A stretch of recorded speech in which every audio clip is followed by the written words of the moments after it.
ચીખલી તાલુકા 23 થી વધુ ગામોમાં ગત 27/9/2025 રોજ ભયંકર વાવાઝોડું આવ્યું હતું, જેમાં અનેક નાના મોટા ઘરોના પતરા ઉડી જવા પામ્યા હતા. સાથે જ ઘણા મકાનો પણ જમીનદોસ્ત થયા હતા. આ સાથે જ ખેડૂતોને ખેતીમાં પણ મોટા પ્રમાણમાં નુકસાન થયું હતું, જેને લઈ નવસારી જિલ્લા કોંગ્રેસ સમિતિ દ્વારા ધારાસભ્યની આગેવાનીમાં ચીખલી બગલાદેવ મંદિરથી એક રેલી યોજી તાલુકા પંચાયત કચેરી ખાતે પહોંચી ટીડીઓને આવેદનપત્ર આપ્યું હતું. ત્યારે આવેદનપત્રમાં જણાવ્યા અનુસાર સર્વે કરતા 3500 થી વધુ પરિવારો આ ભયંકર વાવાઝોડામાં અસરગ્રસ્ત થયા છે. ત્યારે સરકાર દ્વારા 9 પતરાથી ઓછા પતરા જેના ઉડ્યા હોય તેમને અને સરકારી આવાસને જે નુકસાન થયું હોય તેમને વળતર આપવામાં આવનાર નથી, તે યોગ્ય નથી. સાથે જ વાસ્તાના સિણધી ગામે 97 પરિવારોને 30 લાખ રૂપિયા જેટલી રકમ ચૂકવવામાં આવે છે અને ચીખલી તાલુકામાં 900 પરિવારોને અંદાજિત 62 લાખ રૂપિયા જેટલી રકમ ચૂકવવામાં આવે છે.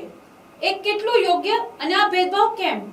અને સરકાર દ્વારા હજુ સુધી કોઈ રાહત પેકેજ જાહેર કરવામાં આવ્યું નથી, તો એ પણ વહેલી તકે જાહેર કરવામાં આવે તેવી માંગણી સાથે તમામ અસરગ્રસ્ત પરિવારોને 5 લાખ રૂપિયાની સહાય આપવામાં આવે અને ખેડૂતોના ખેતરમાં પણ વહેલી તકે સર્વે પૂરો કરી સહાય ચૂકવવામાં આવે તેવી માંગણી કરી છે. રોજ ચક્રવાત વાવાઝોડું આ વિસ્તારમાં, ચીખલી વિસ્તારમાં, વાંસદા વિસ્તારમાં, વલસાડ વિસ્તારમાં, મહુવા વિસ્તારમાં આવ્યું હતું, જેના કારણે રહીશોને ખૂબ નુકસાન પહોંચ્યું હતું. એમના આવાસના પતરા ઉડી ગયા હતા, ઘરના પતરા ઉડી ગયા હતા, પાકને નુકસાન થયું હતું. એ નુકસાની માટે માત્ર સહાય ચૂકવી છે, એના માટે કોઈ પેકેજ જાહેર નથી કર્યું અને પેકેજ જાહેર નથી કર્યું. એના માટે અસરગ્રસ્તોની સાથે અમે આજે જિલ્લા કોંગ્રેસ સમિતિની આગેવાનીમાં આવેદનપત્ર આપ્યું છે. અમારી એક જ માંગણી છે, અમને સહાય નહીં પરંતુ વિશેષ પેકેજ જાહેર કરવામાં આવે.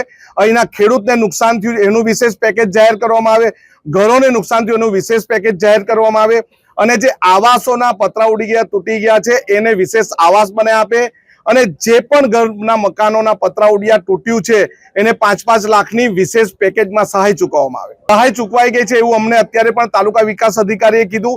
એ સહાય માત્ર માપની સહાય છે. 4000 થી 6000 રૂપિયાથી કોઈનું ઘર બનવાનું નથી, કોઈ 25 પતરા મૂકી શકવાના નથી, ખેતીના પાકની સહાયની પણ વાત કરી નથી અને અમે સહાય કરતા વિશેષ પેકેજની માંગણી કરીએ છીએ.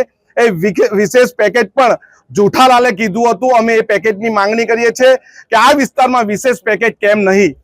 હવે કોણ અમને રોકવા આવ્યું એ નથી ખબર, પરંતુ અમે દરેક અન્યાયના વિરોધમાં ન્યાય મેળવવા માટે છેલ્લા શ્વાસ સુધી લડીશું. અમારું બધું ઘર તૂટી ગયું, અંદર જરા એક બુકલો નથી રહેલો ઘરમાં. આજની તારીખમાં નથી, 1-2 તાલપત્રી ઢાંકીને વરસાદના લીધે અમે અત્યારે રહેલા છે ને જ્યારે વરસાદ પડે બધા દબાઈ ગયા. એટલે મને વાગી ગયું, બોરાયેલી પીલાયેલી બેહી રહી, પણ મેં મારા ઘરમાંથી કેટે નીકળી નહીં. કાં નીકળીને જાય? કોના ઘરે રહેવા જાય? સહાય કચ્છું નથી મળ્યું અમને, હજુ 1 રૂપિયા 25 પૈસા નથી. અમારે કોઈ મળ્યું જ નહીં. ઘર બનાવવાનું તો ઘર કેવી રીતે બનાવ? મજૂરી કરવા જામ તો મજૂરી કરીને કેવી રીતે ઘર બને? ખાવા જામ કે ઘર બનાવવા જામ?